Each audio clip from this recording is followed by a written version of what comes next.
Hello again. It was great being with you yesterday.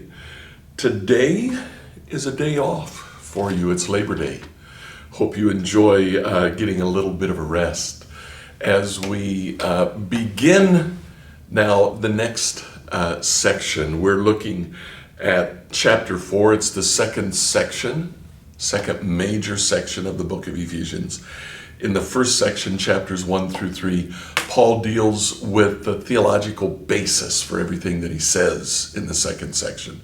So now in the second section, you'll note that he starts saying, therefore. This is the result of the theological basis. And the result is a practical lifestyle. So let's take a look quickly here at what Paul says, at least in the first 3 verses. Therefore, I, a prisoner for serving the Lord, beg you to lead a life worthy of your calling, for you've been called by God.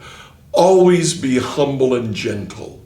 Be patient with each other, making allowance for each other's faults because of your love. Make every effort to keep yourselves united in the Spirit, binding yourselves together with peace. Now, it's not obvious at first glance, especially in English or literally any other translation. But in Greek, there's a repetition that is kind of hidden from us here. Paul starts off saying, I, a prisoner for serving the Lord. And he uses a very particular word for prisoner. The word that he uses is one who is shackled, one who has been handcuffed, or more appropriately in Paul's case, leg cuffed. It refers to a certain type of prisoner. Paul is not in a jail, but instead he is in a house that he himself rents. He pays the rent for it. But the Roman government sends him a soldier, and that soldier is literally shackled to Paul. Paul can't go anywhere without that soldier. If Paul wants to get up and go cook breakfast, the soldier's going with him. If he wants to walk outside and maybe bathe in the stream, the soldier's going with him. Wherever Paul goes, the soldier goes. And the interesting thing about that is that Paul doesn't get to choose who the soldier is. The Roman government does that.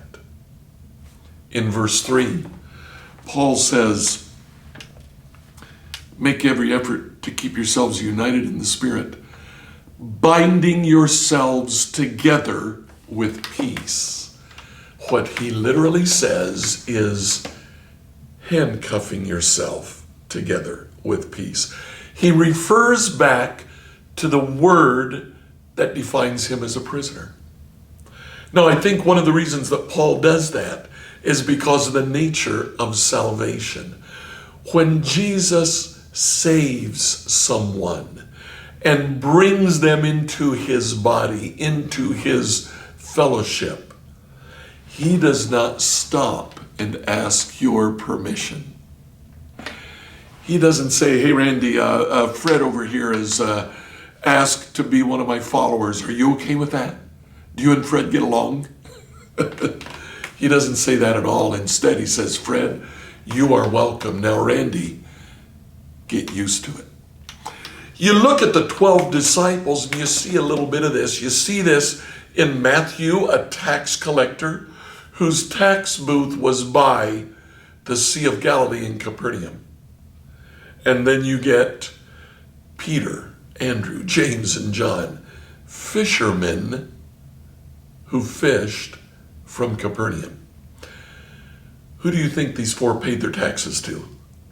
Do you think they had warm feelings toward Matthew? I'm sure that when Jesus said to Matthew, follow me, these 4 said, say what? Are you sure? Don't you know who he is? But you see, that is what it means to be a member of the body of Christ.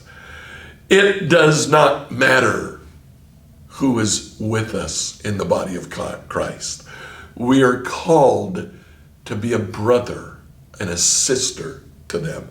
We're called to treat them like family. We are called to bind ourselves to them with peace. How do we do that? By being humble and gentle, by being patient with each other, by making allowance for each other's fault, and by making every effort to keep ourselves united in the Spirit.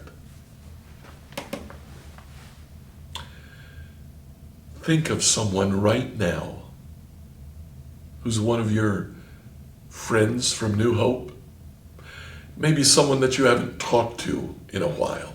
Maybe someone that since the quarantining has started, since the hunker down has started, you haven't been able to say anything to them. Text them this morning.